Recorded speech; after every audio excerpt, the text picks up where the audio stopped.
Going over the tools you'll need, finding the location of everything in all those hard-to-reach areas, making a giant mess, and resetting the oil light on your dash. Even if you don't change the oil, at least your car will think you did. But that's what we're doing today, here at the house.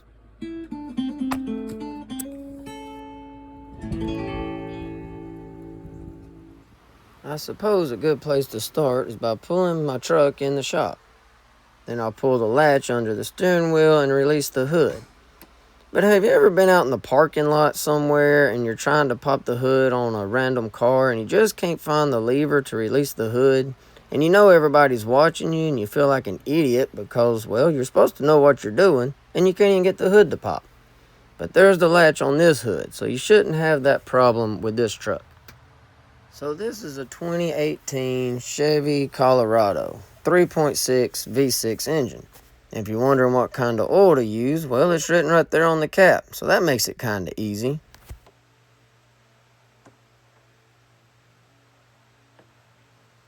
Going over the tools we need: a ratchet, 12-inch extension, 15mm wrench, a funnel, and something to catch some oil in. Now the two sockets, I used a 24mm and a 15/16, and either one works just fine.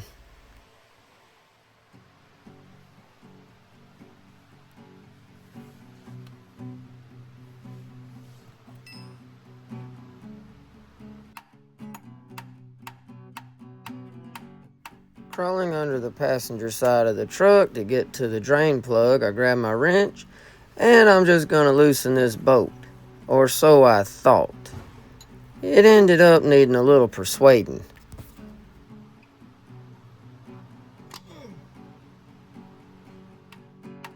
I suppose I should add brass hammer to the tools required. Now, I'm planning on beating this thing with the hammer to mushroom out the head of the bolt. And then I'm going to beat my wrench on there, and that's going to help it hold, but it also loosens the bolt for me.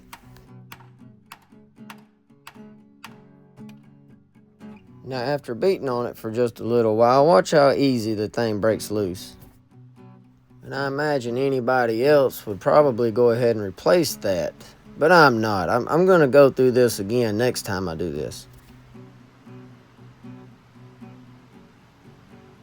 And here's where I make a giant mess. The oil comes pouring out of here and shoots past my bucket. It nearly hits my camera.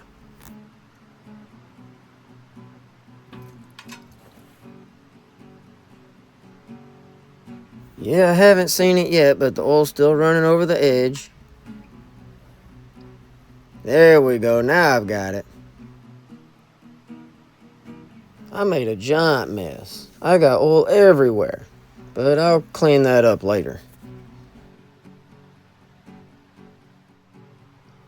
Walking around to the driver's side of the truck, way down here in the back corner, you'll find the oil filter cap. Now this is where you need that 24 or 15/16 socket. Either one would work. Now I put a universal joint on the end of my extension. It's not really necessary, you can get away without it, but I went ahead and stuck it on there just for a little extra wiggle room.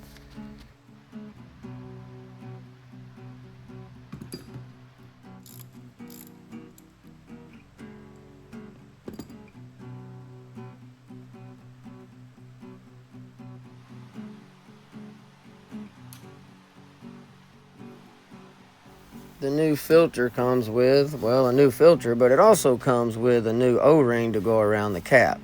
So I'll go ahead and replace it since I've got one.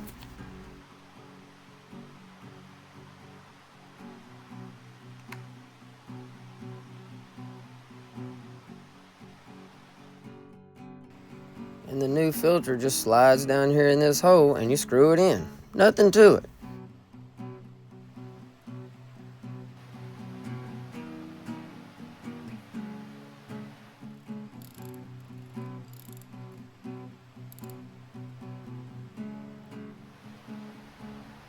So here's where I noticed that all the oil in the floor is gonna be a problem. I'm not laying in the floor to put the plug back in. But I don't think starting my truck with no oil in the engine is a good idea. So I'm going to roll it forward a little bit and get out of that puddle of oil laying in the floor so I can put the rest of this thing back together.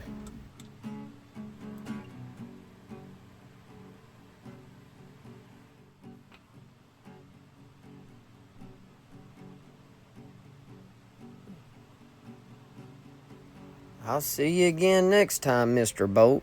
But you're not going to fool me then. I'm ready for you next time. But if you're wondering how much oil to put in your truck, according to Google here, it requires 6 quarts.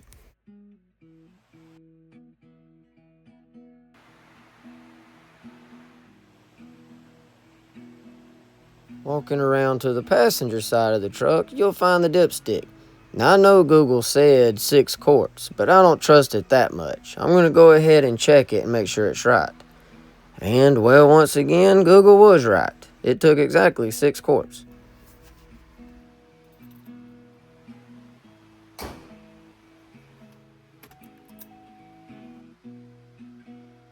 And now, to reset that pesky change your oil light that keeps coming on the dash.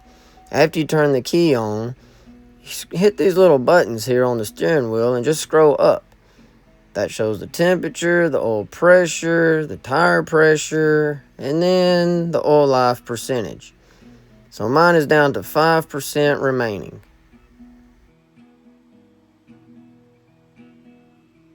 All you need to do to reset it is hold down the check mark button in the middle for about 3 seconds. And then it'll go back to 100% and you're good to go. Changing the oil in your car or truck is something easy that most anybody can do. So I hope I was able to help somebody today with this video. But like always, thank you so very much for watching here at the house.